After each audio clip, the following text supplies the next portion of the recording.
दोस्तों स्वागत है आप सभी का आपके अपने YouTube चैनल बीए सेंटर में। एमडीसी हिंदी का एक मोस्ट इंपोर्टेंट क्वेश्चन की पूर्वी हिंदी की बोलियों का परिचय देते हुए उनकी विशेषताओं का उल्लेख कीजिए। जो पूर्वी हिंदी बोलियां हैं, ठीक है, जो पूर्वी हिंदी बोलियां हैं, उनका परिचय देना है और साथ साथ में उनकी क्या विशेषताएं उसका उल्लेख करना है। ये भी आपका एक most important question, repeated question कई बार पूछा जा चुका है, ठीक है। इसके साथ साथ हम लोग पश्चिमी बोलियों का भी एक क्वेश्चन को देखेंगे, ठीक है। तो दोनों क्वेश्चन आपका इंपॉर्टेंट, एक क्वेश्चन आपका आएगा दोनों में से। तो बिना देर किए चलिए समझते हैं इस क्वेश्चन के आंसर को। चैनल पर नए तो आप लोग चैनल को सब्सक्राइब कर लीजिए, साथ में बेल आइकन को दबाइए, उसको ऑल पर सेट कर लीजिए ताकि आने वाला जो मेरा वीडियो उसका नोटिफिकेशन आप तक पहुंचता रहे और आप सारे सेमेस्टर से विषयों में अच्छे से तैयारी कर सके। वीडियो को आप लोग अंत तक देखिए ताकि आप इस क्वेश्चन के आंसर को समझ सके और क्वेश्चन किसी भी तरह से घुमा के दे तो आप आंसर को कर पाए। एक छोटा सा परिचय लिखा है, समझते हैं। कहा जा रहा है कि हिंदी भाषा अनेक क्षेत्रीय बोलियों का समुच्चय है। हिंदी भाषा क्या है? तो बहुत सारे क्षेत्रीय बोलियों का एक समुच्चय, मतलब मिलाप है वो, ठीक है, एक सार है जिन्हें भौगोलिक और सांस्कृतिक विविधता के अनुसार अंतर पाया जाता है। जिसमें क्या है, तो भौगोलिक समानता के आधार पर या फिर कह सकते हैं जो सांस्कृतिक विविधता है उसके अनुसार अंतर पाया जाता है। हिंदी को सामान्यतः दो प्रमुख भागों, पश्चिमी हिंदी और पूर्वी हिंदी में विभाजित किया जाता है। हिंदी को कहा जा रहा है कि सामान्यतः दो प्रमुख भागों में इसको बांटा जाता है, एक पश्चिमी हिंदी और एक पूर्वी हिंदी में। पूर्वी हिंदी उन बोलियों का समूह है जो मुख्यतः पूर्वी उत्तर प्रदेश, मध्य प्रदेश के कुछ भागों और छत्तीसगढ़ के क्षेत्र में बोली जाती है। इन बोलियों में लोक जीवन की सरलता, भावनात्मकता और मधुरता विशेष रूप से दिखाई देती है। तो पूर्वी बोली के बारे में हम लोग यहाँ पर समझ रहे हैं, तो वही बात कहा जा रहा है कि पूर्वी हिंदी उन बोलियों का समूह है जो मुख्यतः पूर्वी उत्तर प्रदेश में बोला जाता है, मध्य प्रदेश में बोला जाता है, कुछ भागों और छत्तीसगढ़ क्षेत्र में बोली जाती है। इन बोलियों में लोक जीवन दिखाई पड़ता है, ठीक है, उसकी सरलता देखने को मिलती है, भावनात्मकता देखने को मिलती है और मधुरता विशेष रूप से दिखाई देती है। तो एक छोटा सा हमने यहाँ पर परिचय को बस समझा है। आगे हम देखते हैं कि हिंदी जो पूर्वी हिंदी है उसकी प्रमुख बोलियां क्या क्या है। जो पूर्वी हिंदी है, मतलब कह सकते हैं जो मिल करके हिंदी बनाया है जो बोलियां, वो पूर्वी बोलियां कौन कौन सी हैं। तो पहला है आपका अवधी बोली, ठीक है, पहला है आपका अवधी बोली। इससे पहले भी हम क्वेश्चन करवा रखे हिंदी भाषा को लेकर के, ठीक है। तो वहां पर आपको अवधी कैसे जो ब्रज भाषा होती है, जो खड़ी बोली होती है, ठीक है, उन सब बोलियों के बारे में हम क्वेश्चन का आंसर करवा चुके हैं। जो पहला पूर्वी बोली वो है अवधी। अवधी पूर्वी हिंदी की सबसे प्रमुख और विकसित बोली है, क्योंकि हर एक लोग इसको उस टाइम में जो है कह सकते हैं बोल सकता था और समझ सकता था। सबसे जो कह सकते जो प्रचलन में बोली था वो था अवधी, ठीक है। तो कहा जा रहा है कि अवधी पूर्वी हिंदी की सबसे प्रमुख और विकसित बोली है जो अयोध्या, लखनऊ, प्रयागराज आदि क्षेत्रों में बोली जाती है। यह बोली अपने साहित्यिक महत्व के लिए प्रसिद्ध है, विशेषकर भक्ति काल में इसका व्यापक उपयोग हुआ। जब भक्ति काल का समय चला, जब आपको काल विभाजन पढ़ाएंगे, ठीक है, जब आपको काल विभाजन पढ़ाएंगे वहां पर आपको बताएंगे भक्ति काल क्या था, ठीक है, सारी चीजों को वहां पर हम बताएंगे। तो इसका व्यापक उपयोग उस टाइम में हो रहा था। अवधी की भाषा सरल, मधुर और भावपूर्ण होती है, जिससे धार्मिक और लोक जीवन से जुड़े विषयों को व्यक्त करना आसान हो जाता है। कहा जा रहा है कि जो अवधी का भाषा होता है वो बहुत ही सरल होता है, मधुर होता है और भावपूर्ण होता है, जिससे धार्मिक और लोक जीवन से जुड़े विषयों को व्यक्त करना आसान हो जाता है। अधिकतर जो कह सकते हैं जो ग्रंथ लिखे गए, भक्ति ग्रंथ, वो किससे लिखे? अवधी भाषा में लिखे गए। आगे इसमें कहा जा रहा है कि इस बोली में भक्ति और आदर्श जीवन का सुंदर चित्रण मिलता है, इसलिए इसे अत्यंत प्रभावशाली साहित्यिक भाषा माना जाता है। ये जो अवधी बोली है इसमें भक्ति और आदर्श जीवन का सुंदर चित्रण मिलता है, कई सारे ग्रंथ या फिर कहते हैं साहित्य देखने को मिलते हैं, इसलिए इसे अत्यंत प्रभावशाली साहित्य भाषा माना गया है। अवधी बोली जो बहुत ही इंपॉर्टेंट बोली रहा है बहुत ही टाइम के लिए। अगला हम देखेंगे बघेली, ठीक है, बघेली। बघेली बोली मध्य प्रदेश के रीवा और आसपास के क्षेत्रों में बोली जाती है। ये जो बघेली है वो कहाँ पर बोला जाता है? तो मध्य प्रदेश के रीवा और आसपास के क्षेत्रों में बोली जाती है। यह अवधि से मिलती जुलती है और ये जो भाषा है वो अवधि से ही मिलता जुलता है, लेकिन इसमें स्थानीय प्रभाव अधिक दिखाई देता है। इसमें जो क्षेत्रीय प्रभाव ज्यादा देखने को मिलता है जो बघेली बोली, जबकि जो अवधी बोली वो एक बड़े क्षेत्र पर दिखाई देता है। इस बोली की विशेषता इसकी सरलता और लोक जीवन से गहरा संबंध है। इस बोली का जो रिश्ता है वो लोक संबंध से बहुत ही ज्यादा है, ठीक है, जो लोक जीवन उससे बहुत ज्यादा देखने को मिलता है। इसमें ग्रामीण जीवन, परंपराएं और सामाजिक व्यवहार का स्पष्ट चित्रण मिलता है।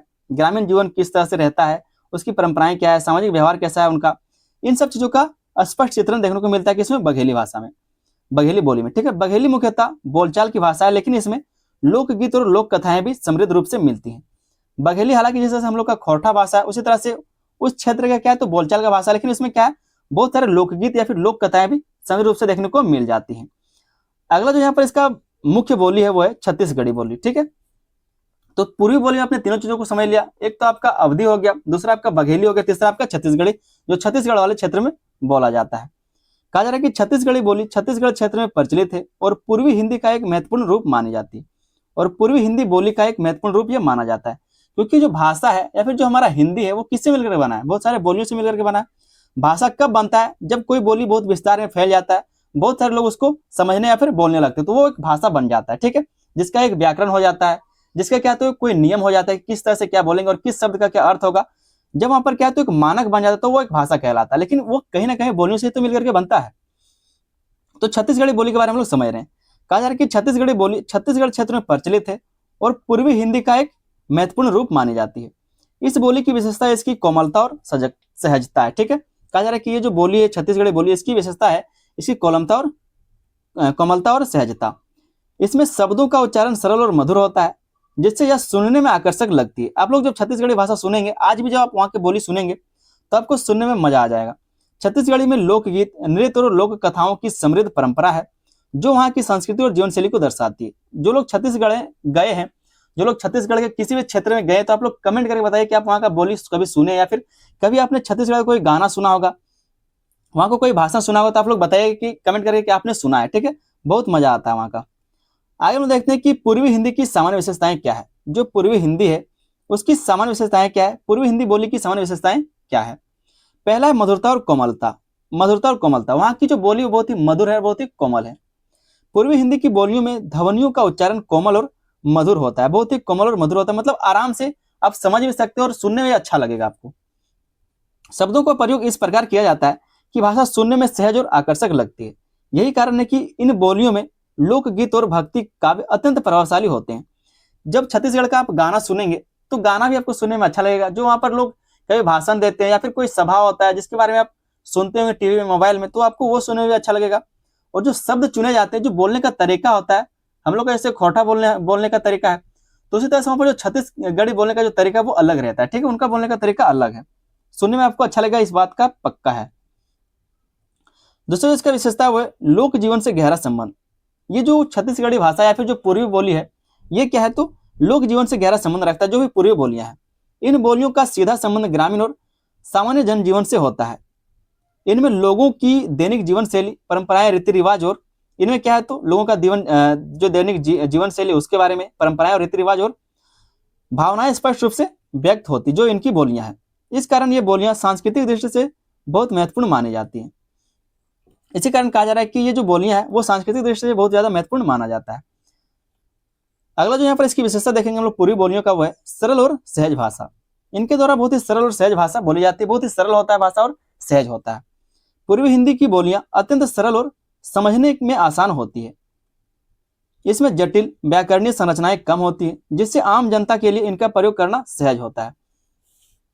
चाहे वो आपका मध्य प्रदेश में बोलने वाला अवधी हो, ठीक है, या फिर आपका बघेल भाषा हो, या फिर आपका छत्तीसगढ़ भाषा, जो भी आपका पूर्वी बोलियां है, जितनी भी बोली, चाहे वो अवधी बोली हो, बघेली हो या फिर छत्तीसगढ़ी बोली हो, सारी बोलियां क्या है तो बहुत ही कोमल है, बहुत ही सहज भाषा है, बिल्कुल आसान होता है बोलने में, समझने में, और बहुत ज्यादा लोग इसको समझते हैं। एक क्षेत्रीय भाषा कह सकते हैं, बहुत ही प्रचलित भाषा है। जो अवधी भाषा है, भक्ति काल में कह सकते हैं जो अवधी भाषा उसका बहुत ज्यादा प्रचलन था, घर घर में अवधी भाषा लोग जानते थे, जिसके कारण अवधी भाषा जो है बहुत ही इंपॉर्टेंट रोल प्ले करता है आपका हिंदी भाषा के विकास के लिए। हिंदी भाषा का विकास किस तरह से हुआ, उनमें किन किन बोलियों का समावेश है, उसके लिए हम पहले से क्वेश्चन करा रखे। अगर आप नहीं देखें तो वीडियो मेरे चैनल पर पड़ा हुआ, जाकर एक बार देख लीजिएगा किस तरह से जो अवधी भाषा है, जो ब्रज भाषा, जो खड़ी बोली है, वो अपना योगदान देता है हिंदी भाषा के विकास के लिए। तो चौथा जिसकी विशेषता है वो है भाव प्रधानता। इसमें भाव होता है, ठीक है। इन बोलियों में भावनाओं की अभिव्यक्ति बहुत प्रभावशाली ढंग से होती है, मतलब भावनाएं दिखती है इनके बोलियों में, चाहे वह भक्ति हो, प्रेम हो या फिर सुख दुख हो, हर प्रकार की भावना को सरल और प्रभावी तरीके से व्यक्त किया जा सकता है। तो भाव प्रधानता इनकी बोलियों में देखने को मिलता है। जो आपका अवधी बोली है, बघेली या फिर छत्तीसगढ़ी भाषा, सही में क्या है तो भाव प्रधानता देखने को मिलती है। अगला इस बोली का विशेषता है पूर्वी बोलियों का, वह है साहित्यिक योगदान। साहित्य में भी इसका योगदान रहा है। जो पूर्वी बोली उसका साहित्य में भी योगदान देखने को मिलता है। पूर्वी हिंदी की बोलियों ने हिंदी साहित्य को समृद्ध बनाने में महत्वपूर्ण योगदान दिया है। विशेष रूप से अवधि में भक्ति साहित्य का व्यापक विकास हुआ, जिसने हिंदी को जन सामान्य की भाषा बनाने में मदद की है।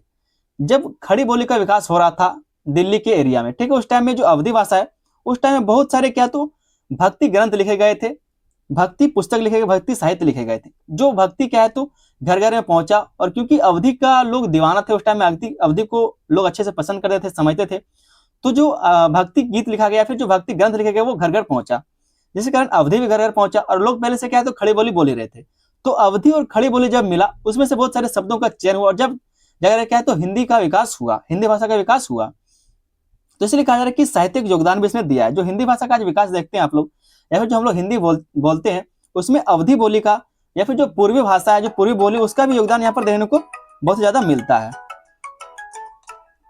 तो उम्मीद करते दोस्तों आपको ये क्वेश्चन अच्छे से समझ में आया होगा। आगे दोस्तों एक छोटा सा हम लोग निष्कर्ष देख लेते हैं। निष्कर्ष में कहा जा रहा है कि पूर्वी हिंदी की बोलियां हिंदी भाषा की समृद्धि और विविधता का महत्वपूर्ण हिस्सा है।